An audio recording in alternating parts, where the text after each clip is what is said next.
15 minutes after his daughter said, "I think I'm going to die." William Shatner, in his 90s, was standing outside her home.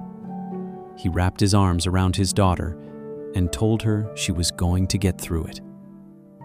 Later, the man who had told his daughter she would survive learned that stage 4 cancer had spread to his lungs and brain. In the same family, a father and his daughter were fighting stage 4 cancer at the same time. Today, neither of them has any detectable cancer. After what they had been through, the word tomorrow meant something different. What did the man the world remembers as Captain Kirk come to understand when tomorrow almost did not come? Today, William Shatner is 95 years old.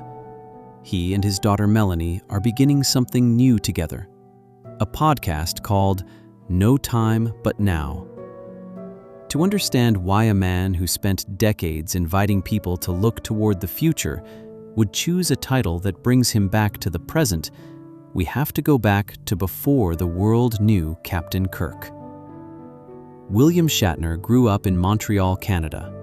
He studied commerce at McGill University, but while he was there, he spent much of his time working in radio and performing in university theater.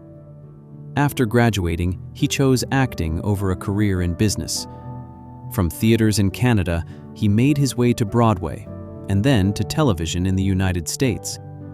In 1966, he was cast as James T. Kirk, captain of the Enterprise in Star Trek. On screen, he was the man leading his crew toward worlds no one had ever seen. But Star Trek was canceled after only 3 seasons. Around the same time, his marriage ended. He had 3 daughters, and his income from acting became uncertain.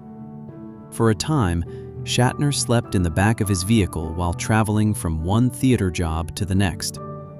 On screen, he had once sat in the captain's chair. Off screen, he still did not know where his next job would come from.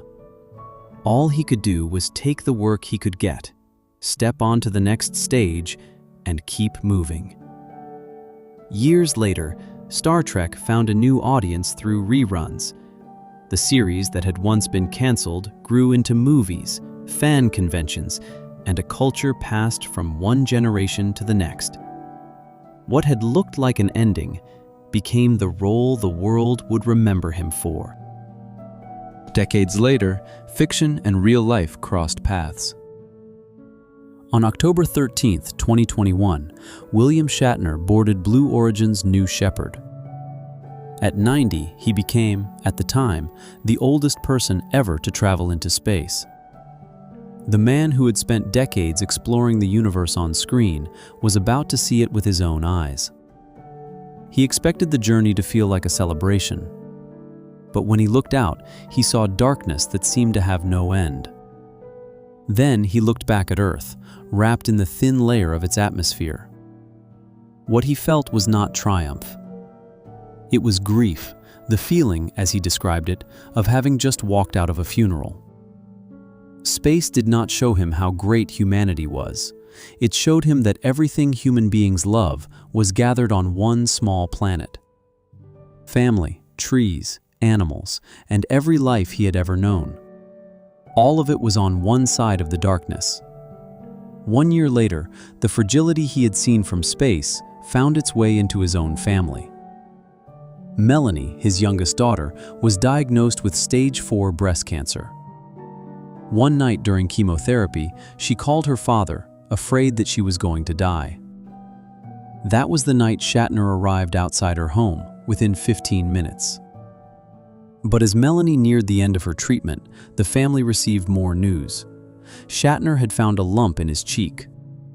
Tests showed that it was stage 4 melanoma. It had spread to his lungs and brain. Melanie was still going through her own treatment. At the same time, she had to face the possibility that she might lose her father. Neither could go through it for the other. All they could do was undergo treatment and stay by each other's side while no one knew how the story would end. Melanie went through chemotherapy, a mastectomy, and radiation. Shatner underwent surgery and about 2 years of immunotherapy. They did not get through it with words of comfort alone.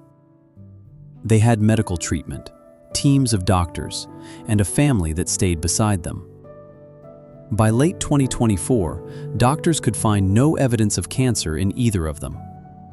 But life afterward did not return entirely to what it had been. Melanie says she is not as afraid as she once was. Shatner began speaking about the small things he could now see more clearly. A hummingbird, a dog playing with a ball, his children, and the ordinary feeling of still being alive. The man who had once looked at Earth from the darkness of space found wonder again in the things closest to him. Today, William and Melanie are turning what happened to them into conversations that may help someone else. On No Time But Now, they will speak with survivors, experts, and people who have been forced to see life differently. Not to tell us not to fear death, but to ask, when we do not know how much time remains, what can we still choose to do with the time in front of us? For decades, the world has remembered William Shatner as Captain Kirk, the man who helped people look toward the future. But at 95, after tomorrow almost did not come for either of them, William Shatner is beginning again in the days they still have together. Now. Human pattern stories. William Shatner,